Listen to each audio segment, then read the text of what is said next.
Boyfriend কি expensive gift দেয় it doesn't matter, and ওর থেকে যে আমি এক্সপেন্সিভ কিছু আশা করব এটাও বড় কিছু না, কারণ ও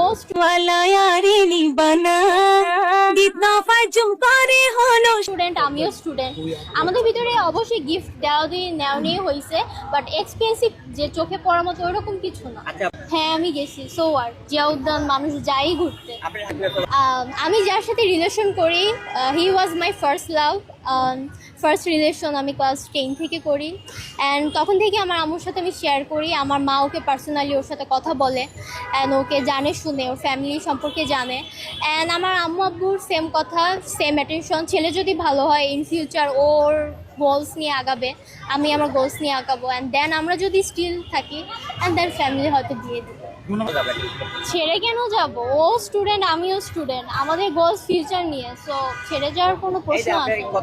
বেসিক্যালি আমরা যদি এর আগের চার্টে দেখি তাহলে 2025 সালের পরীক্ষার প্রশ্ন থেকে শুরু করে ইন ফিউচার অ্যাডমিশন টেস্ট সব কিছু অনেক হার্ড আসছে।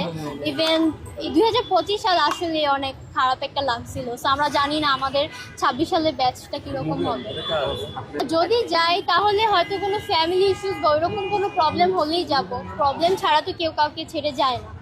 অপবয়স কথা, আমরা যদি বলতে গেলে আমরা সবাই টিনেজার, আমরা ইন্টার সেকেন্ড ইয়ারে পড়ি, নট স্কুলে যে আমরা এখন ছোট, বলতে গেলে আমরা মিডিয়াম ইয়ারে আছি, সো নট ছোট, নট টু মাচ অ্যাডাল্ট। আমরা ফ্যামিলি থেকে কিছু বলে না? ফ্যামিলি থেকে যদি বলতো যদি আমি গাঁজাখোর, ইয়াবাখোর রাস্তার কোনো ছেলেদের সাথে ডেট করতাম তাহলে অফকোর্স বলতো। না, আমার বয়ফ্রেন্ড মিডিয়া পার্সন না, ওকে আমি দেখাতে চাই। সে কি করে? স্টুডেন্ট। স্টুডেন্ট কিসে পড়ে? ইউআইইউতে। ওকে। আমাদের দুজনের সেম গোলস, এখন ইন ফিউচার কি হয় হু নোস।